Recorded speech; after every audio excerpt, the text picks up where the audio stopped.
Last time on Wait a Second, Scricket, it's a whole different thing. I'm joined today only by the sweetest of boys, Dwayne, the turtlest of doves, Peden. Say hello, Dwayne. It feels good to be just one person, the primary object of your affection. Yeah, it's all about you tonight, baby. It's all of my love and affection and mischief are just channeled directly onto you. Well, I was good until you said that second thing. That kind of affection. Okay. No, that was former. It's the latter that was scary. You said something about mischief. I don't know about that. So we're going to learn today a little bit about Garrett. We're going to have our Garrett one-on-one shot. So we are just going to delve into the life of Garrett. Are you ready? I am more than excited about it. Delicious. So Garrett is one of our landlocked boys. He has spent his whole life in Tangia. Mm-hmm. And he comes from a small village in Tangia, where he grew up with his parents. And we didn't talk. You have brothers, sisters? No, only child. Only child. Just like now. Center focus of attention and affection. Mm-hmm. And when you came of age, you did what all great intrepid heroes did, and you moved away from the nest, and you found yourself in the smaller city of Hylas. That's true.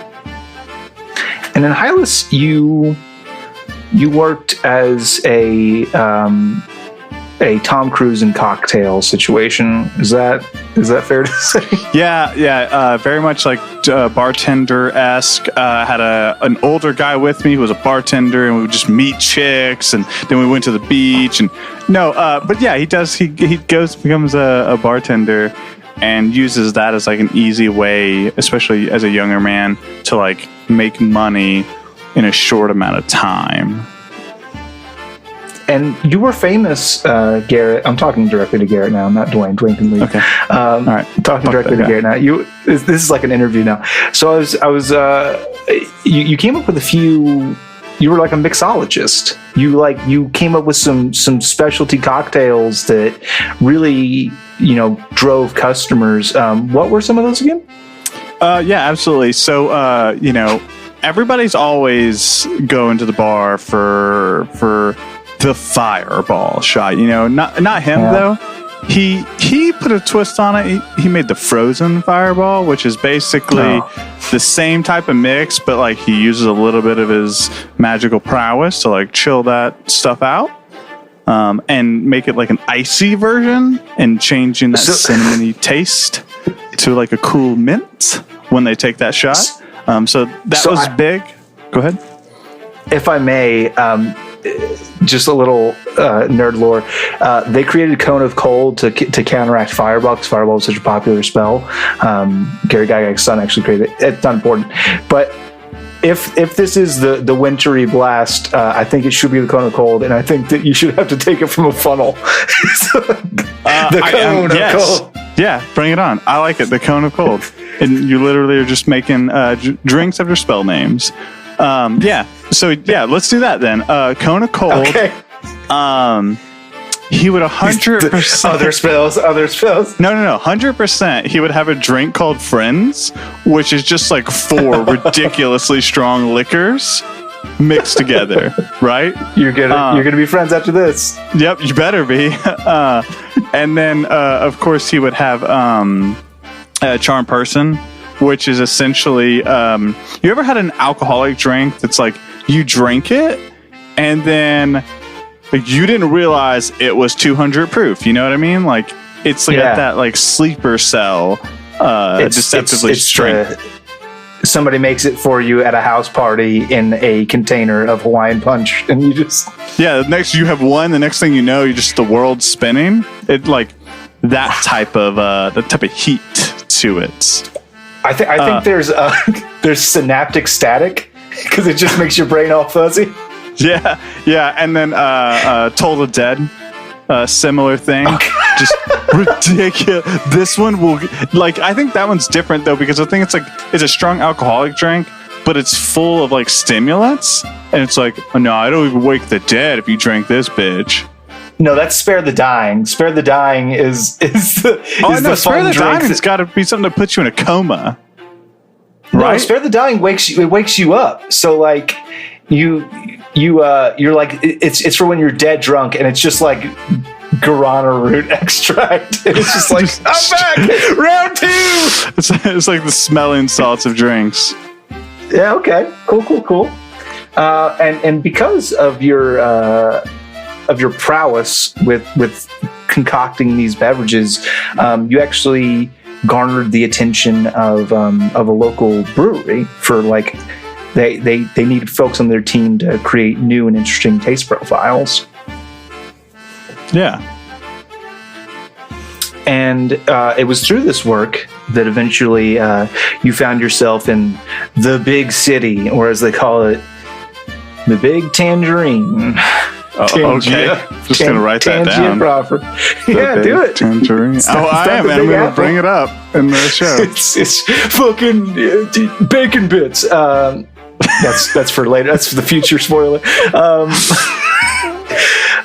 So you find yourself in the Big Tangerine, getting some artisan goods to bring back, and that's when you see her. Yeah, it's nothing like it. Your whole life changes, and time stops. You see, she looks young to you, a drow, a stark elf. Her eyes colored like ocean silver, her skin dark blue in the sunlight, but in the darkness takes on an obsidian hue. Her hair is shoulder length bob, pulled back into braids with a metallic hairpin, with onyx gems mounted on it. She has these thin, glowing, almost sheer skirts that pass her knees, and these kind of cute frilly tops with no sleeves. And as she passes by, your breath leaves you. Yeah, literally stunned. For one round, and all attacks for 6 seconds. For one action round, I am stunned. And then 6 seconds later, when you recover, you see her just walking the streets. Yeah, and I just Garrett just has to approach her. He's got the arrogance of youth, not in a brash way. It's just this can't go bad, and if it does, okay, I would never what if I would have talked to her, right? So he right. just has to approach her. No regrets. Yeah. And you say?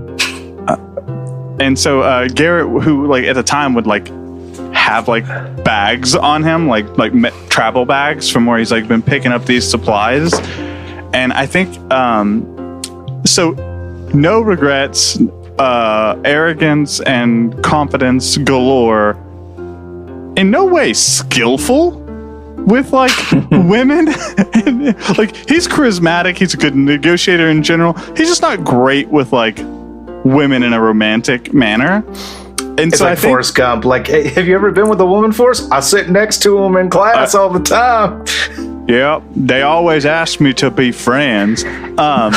So I think he would literally just catch up to her, and you know how you can walk side by side and not be super weird in a public place. And I think he would. Okay, well, normal people can do that, I think. Okay. And I think he just turns to her, and I gotta get his voice back. I guess it would be a little bit lighter, and he would say, he has that the years haven't weighed on him yet. The years haven't weighed on him. He would say, hello. It's a little youthful, but we'll take it. Yeah, well, he's youthful. She looks to him and kind of raises an eyebrow, brushing a strand of loose hair from her forehead behind her ear. Hello. I've never seen anything so beautiful in my entire life, and it's not a line at all. I promise. I just thought I should say something. Well, now you have. And she kind of gives you like a small smile.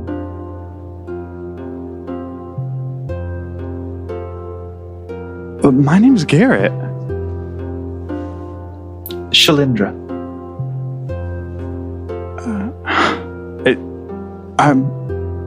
Do you want to get a drink or like a meal together, like both of us?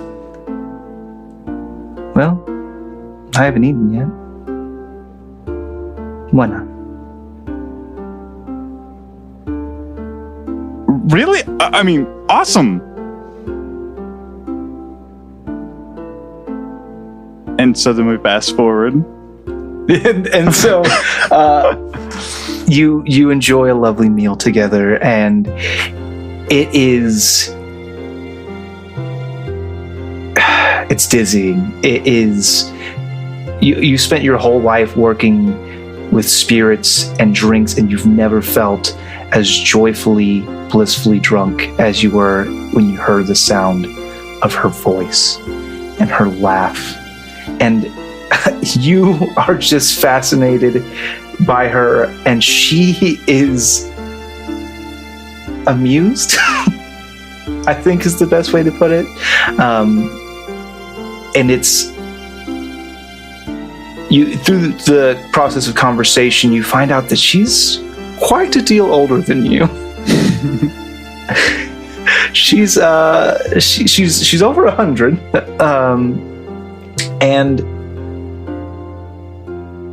it's almost like when she's with you, she can see things like you do, and things are new and they're bright and they're shining, and she falls in love with you. And Garrett obviously is smitten with her. And of course, this business trip was scheduled to take 3 days.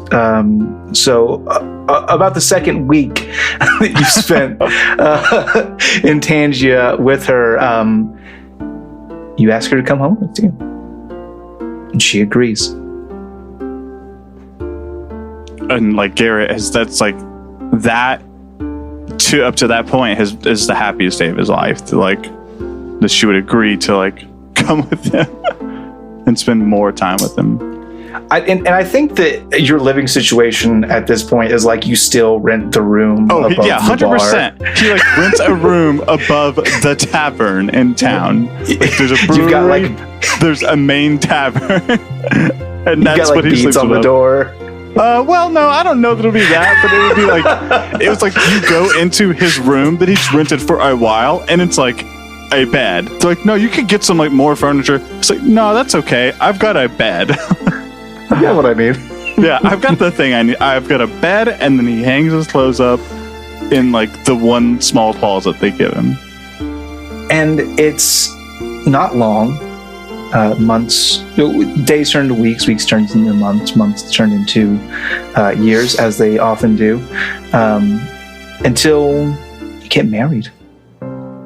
You get married, and well, it's a good thing you got that bed. You're gonna need it. Concerning. For fucking, Dwayne. For sex. Oh, that's better. I appreciate the classification. I thought everything else was a mimic. I thought I needed a long rest because all the damage I took. Well, I was just you never know. You never know what's going to happen in Shane's campaign. Yep. You have sex. Roll con save. So as we all know, as adults, because we're all adults listening, because there's a mature label on this. It's an explicit tag, so we're all adults. We know that sometimes when a man layeth with an elf, drow specifically, some unplanned circumstances can happen. Namely, children. Most excitedly, children. What'd I say? You said just like unplanned things can happen. I just said most excitedly, right? Because there aren't other good unplanned things that happen. That's true. Usually it's like, Doctor, I got a rash. I can't tell you the story here on the podcast, but some surprises have occurred. So you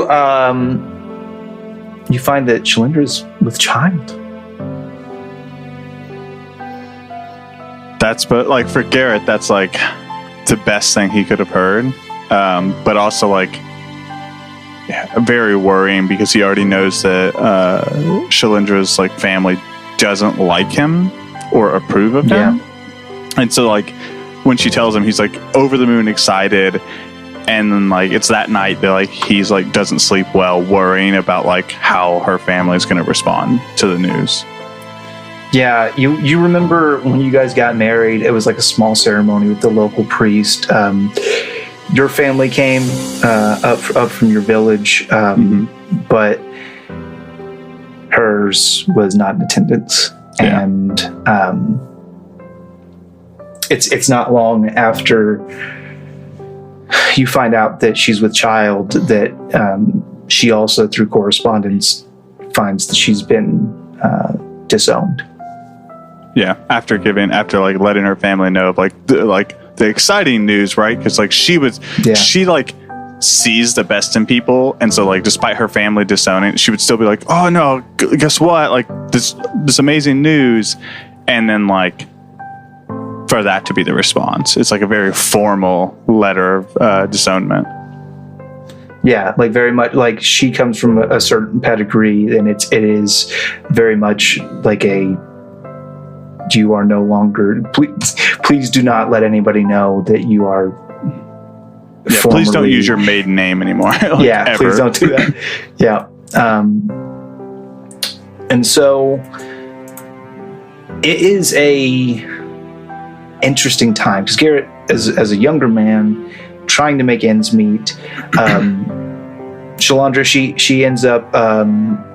She has like she sells flowers and other herbs that she gathers from the surrounding woodland and a stall. So she's working as long as she can, and I think that for everything that you worry about, kind of her age and temperament, she's able to calm you and like kind of bring you back until your child is born. You have a daughter.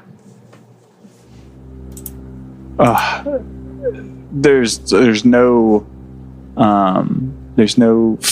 words to describe what it's like to see what it's like for Garrett to see his daughter come into this world. It's a mix of excitement and joy, and it's this unconditional love and binding just to another like life form that he would have never expected. And as much as he loves his wife Shalindra, he would have like, it doesn't feel like this. It's almost like this pull somewhere deep within him that he can't like explain, that he knows like that's his daughter and he will forever love her and protect her no matter what. Like it's a very intense feeling. Yeah, and very much a relief to Garrett is that your daughter does take after her mother. So she's beautiful and perfect. This half drow with more elven features. And you name her? Justira. And then things are peaceful. And they're nice, and they're calm, and they're happy, and you're able to provide a life for your wife and your child, and the tavern doesn't cut it anymore. So the time comes for you to get some more space, some more privacy, as you guys begin the process of setting up your home in the surrounding wood. And you forge out your own cottage, your own place, your own spot to belong. Yeah. And the years come. Blissfully. 24 of them. the best years, the best years. Like looking back, he just could not. Like one thing he like constantly tells his wife is like how he could have ever gotten so lucky. And I mean, to this day, to every day, he's always felt that way looking back on his life, like to have a daughter and to have such a wonderful wife. And even though like by any other person's like measurement, like it's a simple life, like he has never been happier and could not have like won any type of like lottery to get such a blessed life. And just as you came of age and had to leave, as your daughter gets older, Justira, she starts to venture out. She's not leaving home forever, but she spends more time in Tangia, and she's always inventing an excuse to go into the big tangerine. Yeah. She's all those kids, and she starts to discover men, and now the gravel comes. Now the years of it.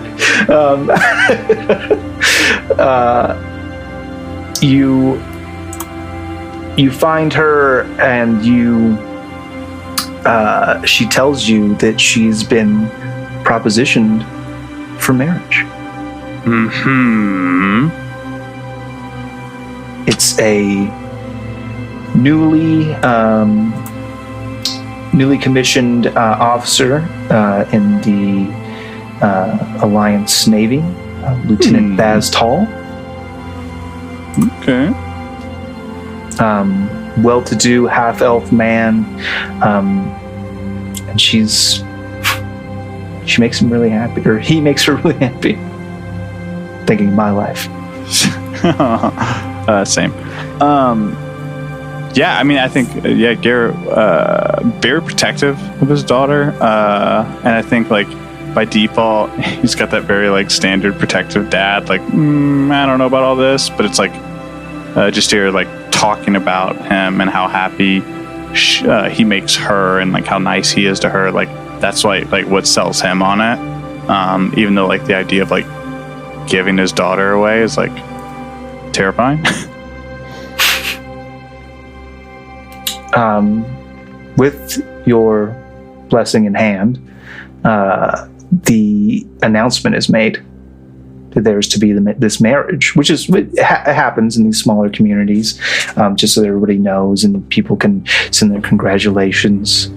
But then something strange happens. You receive a letter.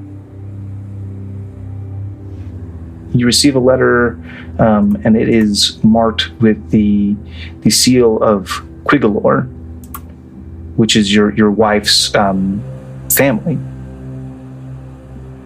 and they've had no part of your daughter's life. They've completely cut your wife off and cut her from the family, but now they are offering up their beautiful island villa in the Shattered Heart to host and to have this wedding. Which like Garrett and Shalindra are just like not for. They're not here for that when that invite comes in. And it's not until Justira like kind of like talks to them and it's like, look, that's my family too. And I deserve to be able to meet them, and they clearly want to meet me. Yeah. And I think passions are high, and you've seen what this family has done to your wife, and you've seen you're so protective of your daughter that you're kind of staunchly against this, and she, in a moment of passion, even says to you, I've got a long life ahead of me, and when you're gone, they're going to be the only family I have left. I want to meet them. And it's in that moment when she does that he just kind of, I think in that moment he like just like resigns. Like it's he doesn't agree right then. Like, he just accepts the reality, the harshness, and then it's the next day that he like that night he talks to his wife, unified front and all, and then they together want to support their daughter, even if it means like going home for her, despite how like awful that seems.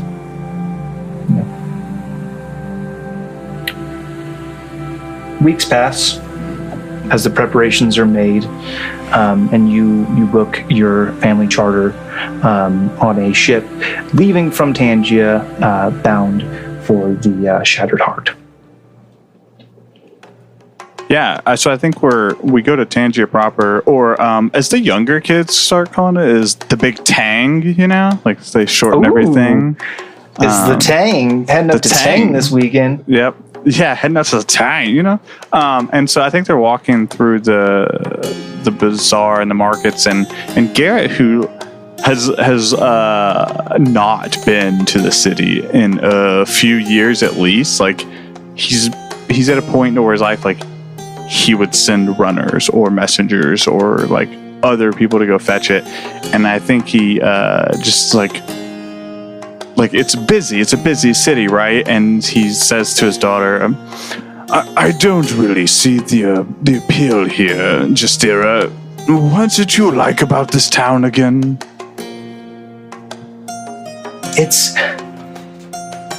It's the city.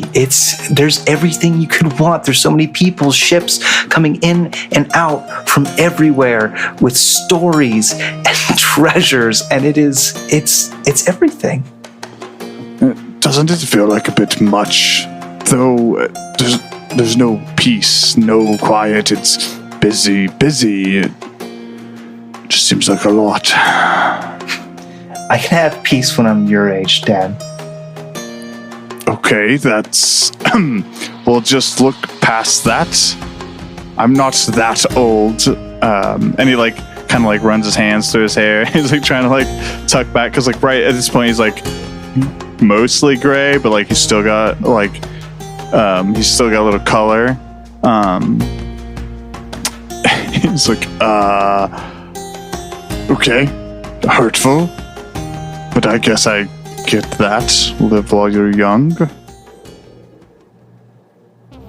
And then you hear a voice from above the crowd. A bolstering shout. Life with the Alliance is captivity!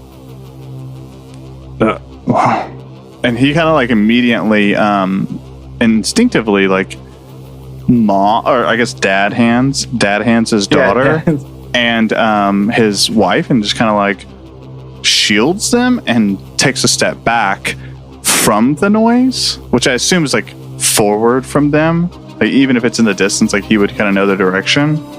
And he just kind of instinctively like stops their movement until he can figure out what's going on. There's a flash of light and a deafening boom as an explosion racks the bazaar. Things go dark. And when Garrett opens his eyes, there's smoke and debris.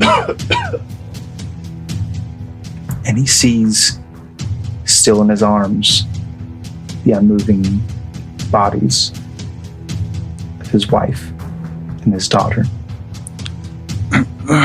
Shalandra, wake up. No, Justira, get up. We've got to go. Wake up. I feel like you are trying to pull at them and get them on their feet, and they are unresponsive. And he because they're kind of limp, he just kind of assumes they're like knocked out, and he like gets down and like he's not like a big medical boy, but he knows enough to like put his hand on her chest and like feel for a heartbeat, and he's like not getting that, and like he puts his like ear to her like mouth, and there's like no wind or breath coming out, and he just starts shaking her. Shalandra, wake up. wake up. And like he frantically switches between Solandra and Justira.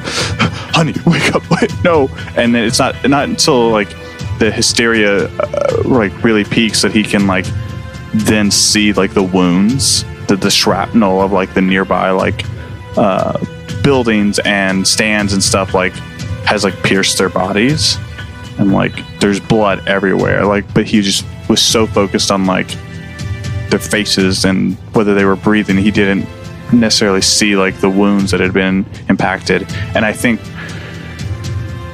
don't think it's something he would realize until years later, or maybe weeks later, more realistically, that like had it not been for him like pulling them in to protect them, like it would have been him who got hit with all that shrapnel, but instead like they ended up shielding him. And so like he's like trying to wake them up, and he's calling out, help, someone, help, and there's bodies, there's people running everywhere, and there's like, and he's shouting. I think that there's a group of a small 2-3 soldiers are running by, and they kind of unfortunately like shoulder check you as they're running and kind of knock you to the ground. Take up arms or stand down. Stand down. No, they need help. And someone. They just keep moving. And I think he just kind of like I think he calls out for a while until it's like, and he's yelling until his like voice is hoarse, and I think he just in the middle of all this nonsense, at least for a few moments, like kneels over the two of them, and it's not until like the fighting gets worse that he starts to like worry about his safety and like their safety, like their body's safety, and he drags them like into an alleyway or something to like preserve their bodies, and like for both of like he doesn't accept that they're dead, but like he knows they're dead, and like he takes their rings off their hands, which like he gave his wife a ring obviously when they got married, and then the day his daughter became like an adult, they gave her like an ivory ring, and it's like got a rosy pink stain, but like both of their wedding rings are ivory, and he just like takes those and puts them in his pocket, and I think he just like he hides out for the battle in that alleyway with his now deceased wife and daughter. No help comes. There's conflict, there's strife, and eventually you have to move forward. And he does. I think as like things are calming down, he stands up and he eventually tries to get some help, to at least like take their bodies home, which then like becomes his main objective, is like to take them home and bury them in their home of Hylas. And you do. And I think that you're there for some time until the memories and life just become too much, and so leave. Yeah, I think he spends time in their home alone, and when he finally makes that decision, he makes the decision based around, you know, his training when he was young, when he learned to be a wizard, and something he walked away from for a more exciting life to him, like a more social life than adventurous one. And he, in that moment, over his daughter and his wife's bodies, no one could help. and he never wanted to have someone else experience that. And so he decides to go and pursue his magical abilities and training and find a way to like help people or heal people. And I think with his talents, like alchemy comes naturally. Yeah.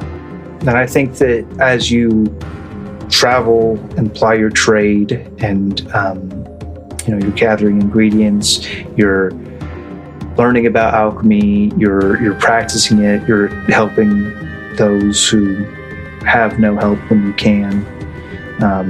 And you kind of get a name in certain circles, and you're actually extended an invitation to join a small group of alchemists who are dedicated to discovery, dedicated to furthering their craft, the mortar's pestle, and they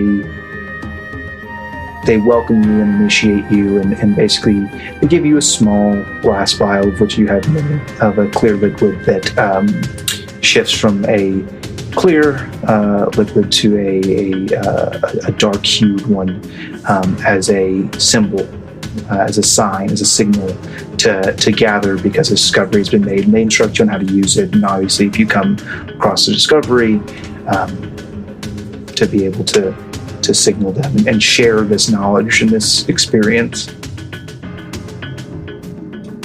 Yeah, agreed.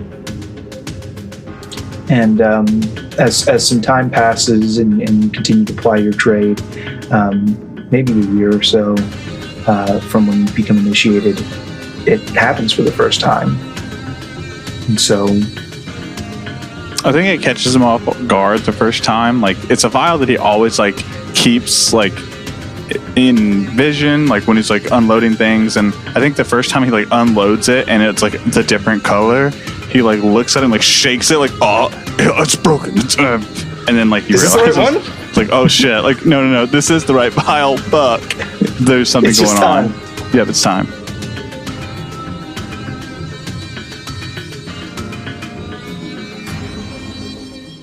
And you're called to this conference, and it's a young gnome alchemist who has been gaining a reputation for some unorthodox experiments. He has found a way to alchemically distill the blood of vampires to create his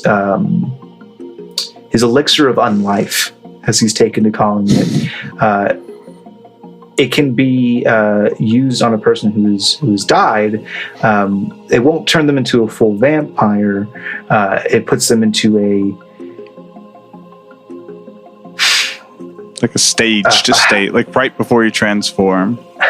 Not even that. It's like a half-life. It's like they are moving, they are breathing, they don't need to eat, but they can, and they don't truly show like personality, but it is cutting edge in terms of like alchemical resurrection. It's not true resurrection like with a divine spell, but right. It is the first time somebody's been able to put something in a bottle that has moved somebody from no joke dead and gone to a state of some semblance of living. Yeah, super impressive, super interesting to Garrett. And it's actually interesting to somebody else as well. He kind of catches you being maybe a little bit more attentive than some of the other folks. Some folks are in uproar. Some folks, I mean, this is very controversial stuff. Mm-hmm. Very much so. But there's a half orc in just ridiculous garb. It's made of like hemp and like small bits of hide that look like they come from different places, and like bones are interwoven through the fabric. And he sees you kind of eyeing this demonstration a little bit more intently, a little bit more hunger in your eyes, and he says, "Interesting stuff, huh?" Yes. Very interesting indeed. We're gonna have a gruff off. Yes, we will. I can be more gruff than you can. But I am Dwayne, but gruff. You're not disgusted like all the others? No, it's alchemy. It's a little weird, but if other, albeit divine, magicians, clerics can resurrect people, why shouldn't we? Some would say it's no longer alchemy, but necromancy. I think they might be different. Necromancy is most considered dark. This seems different. This seems like a fair bit of neutral alchemy. He kind of laughs and just goes, Neutral alchemy. My name's Hrall Skullsmith, necromancer. Pleasure to meet you. He like shakes his hand because like Garrett's he's not against any schools of magic and he's not against any races, so he just like shakes his hand like just pretty normally and maybe like too excitedly to like talk to another alchemist like about this because he's super stoked. And he says, "Oh, the name's Garrett Tarmac. Nice to meet you." Likewise. I could go for a drink. How about you? Well, it looks like he's done speaking now, so yeah, that would be wonderful. Yeah, maybe someplace quiet we can discuss this further. Sure. I'm sure we can get some interesting drinks. And so he kind of pulls you aside and he gives you like his spiel. He gives you like his philosophy as a necromancer, which is something you haven't been exposed to before. Particularly when you came up under the tutelage of more of a hedge wizard, and then worked with alchemy. So this is kind of new stuff for you. But he tells you about how in his culture and where he's from, it's not a taboo. And it wasn't until he came to kind of more civilized islands that he realized that people had like a stickler about this kind of thing. He goes, I never understood how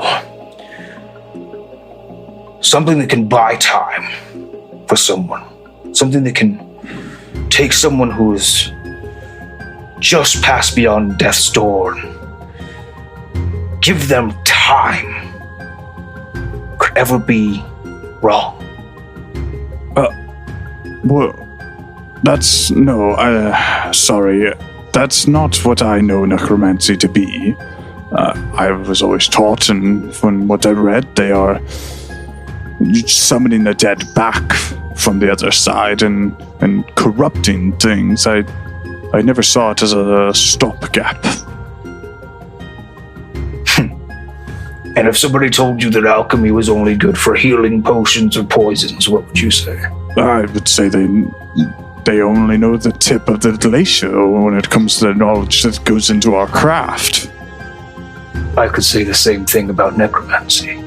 And when he says that, it's like there's like a light that clicks on because like he did like learn from a hedge wizard who like was very old school in his teaching. Like so he like taught about all the different schools and what they're commonly referred to and how they're regarded.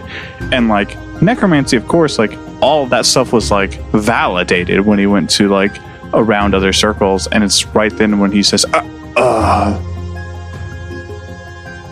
think you might have a point. Energy flows from our plane to the next.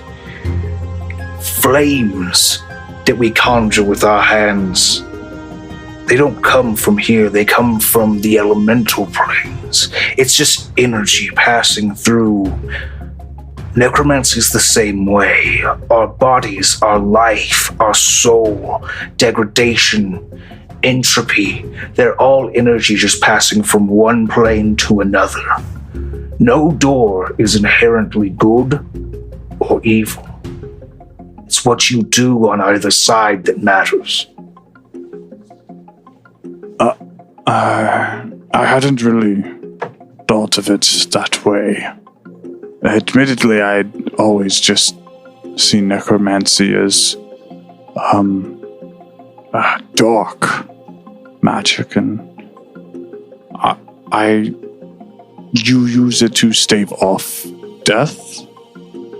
That's correct. I mean, folks could say evocation is a good school of magic, and then they'll use fire and ice and lightning to kill.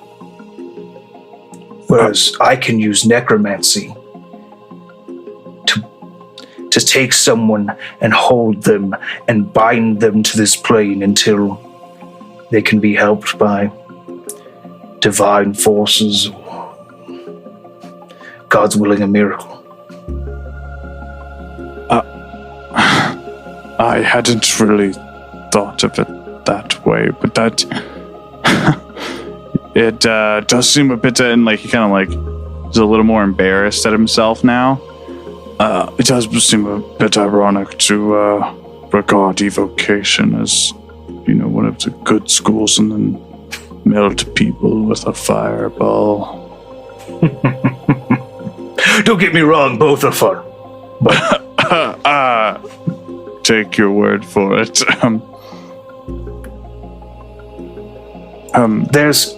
We could talk about abjuration. It's a school designed to protect. But every school has its limits. So when abjuration fails, well, sometimes it's time for necromancy.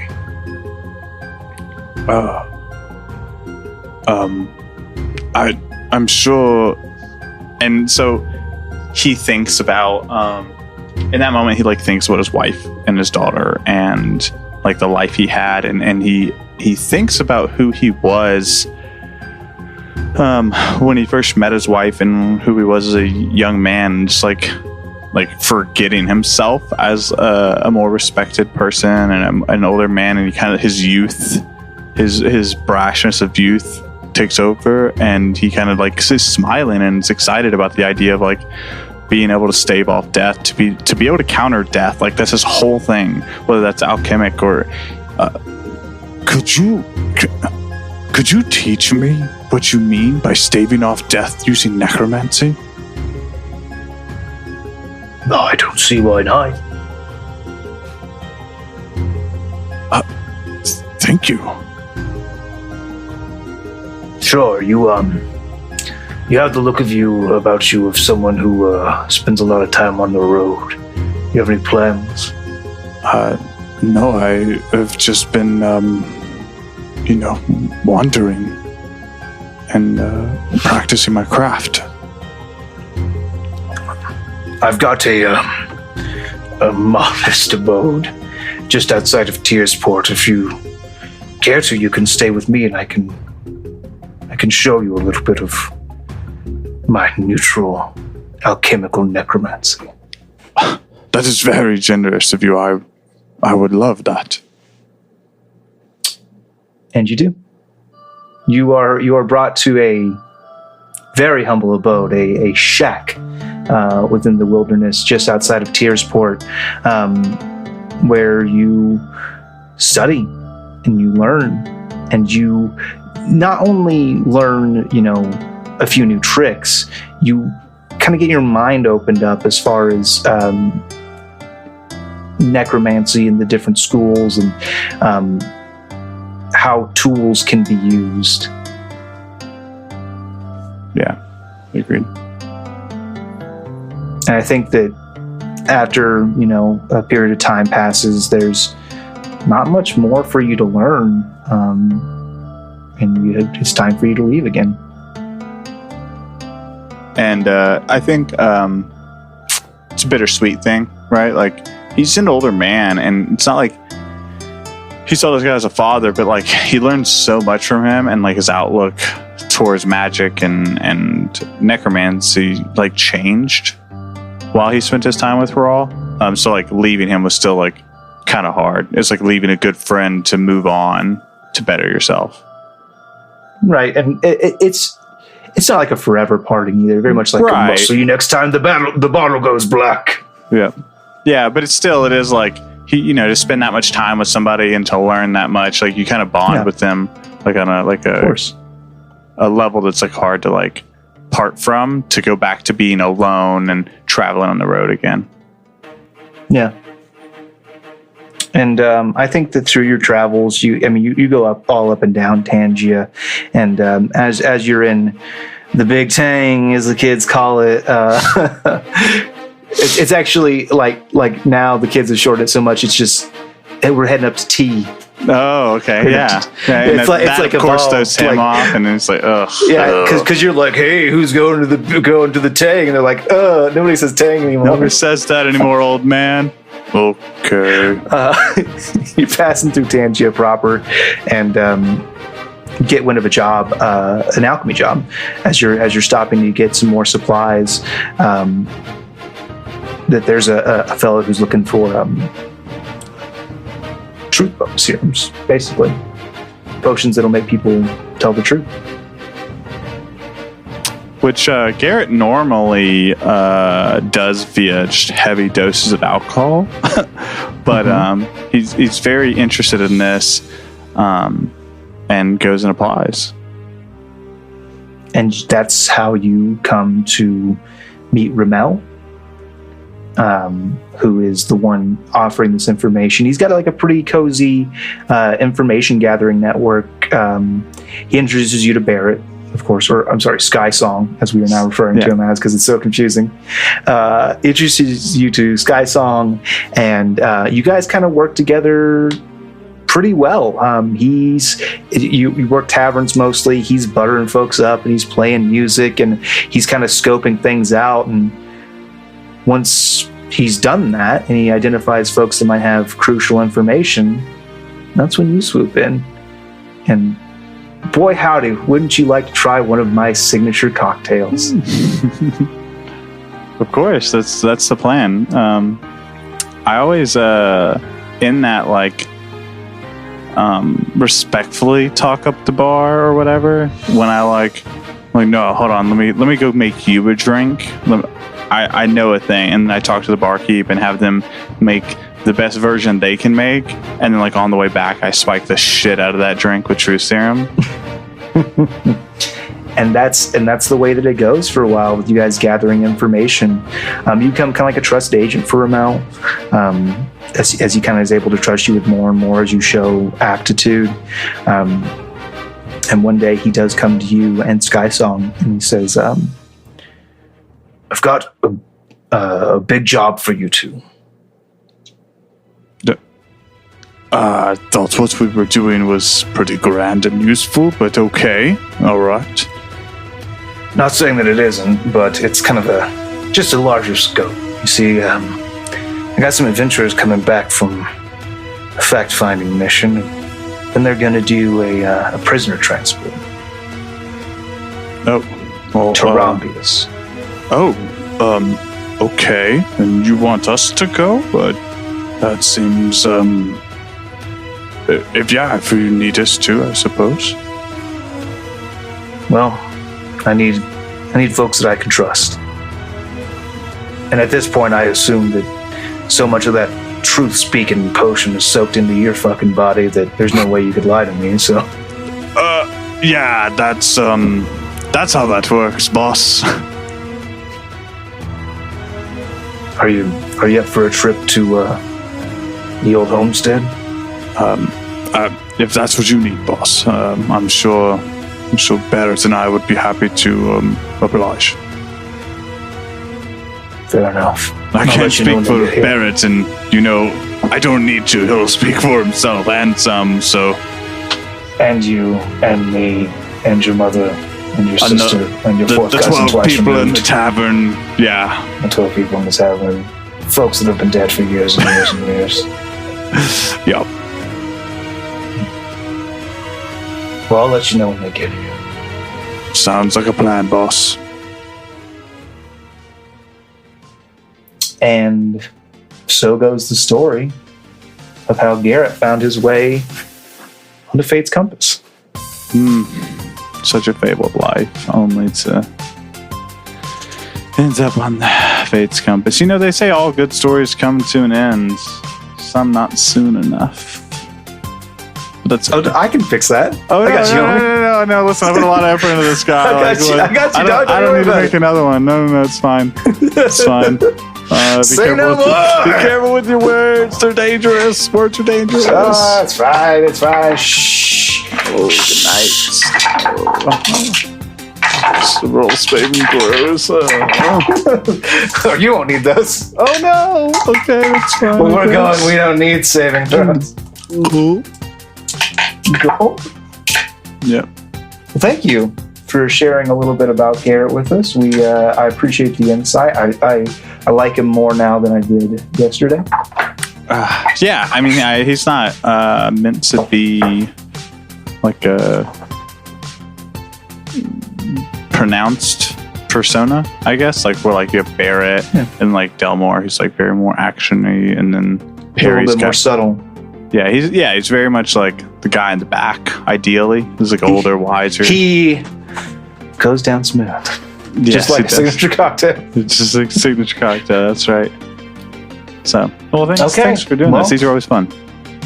I love these, the one-on-one shots. Thanks for coming up with them in Campaign 1. I agree. I think that was collaborative effort. So I can steal them. Yes. Okay. Well, anything else you want to say to the people before we go? I hope I don't have to do this again. Because that means he dies. I don't want that. I'll tell you what. I'm going to come up with like some sort of booby prize, like some sort of consolation treat for whoever has the most characters in Campaign 2. Well, hold on. Don't tempt me with a good time, because you know I love alts. Like, hold on. I don't know what it's gonna be, but like a little something extra for the guy who's gonna do fucking 5 of these or however many. Well, all right. Hopefully these are the last ones. Agreed. Hopefully these are the last times we have to do this, but you know, things can happen when you're out there adventuring, and we can't always control it, and we got to play true to our characters. But there's one thing that we can never forget. And that's that death is never the end. Yeah. Especially with a little necromantic go-go juice in your bucket. Death is just the beginning, dear. Well, very good. Thanks, everybody, for listening, and get to know Garrett more as he interacts. Bye. Bye.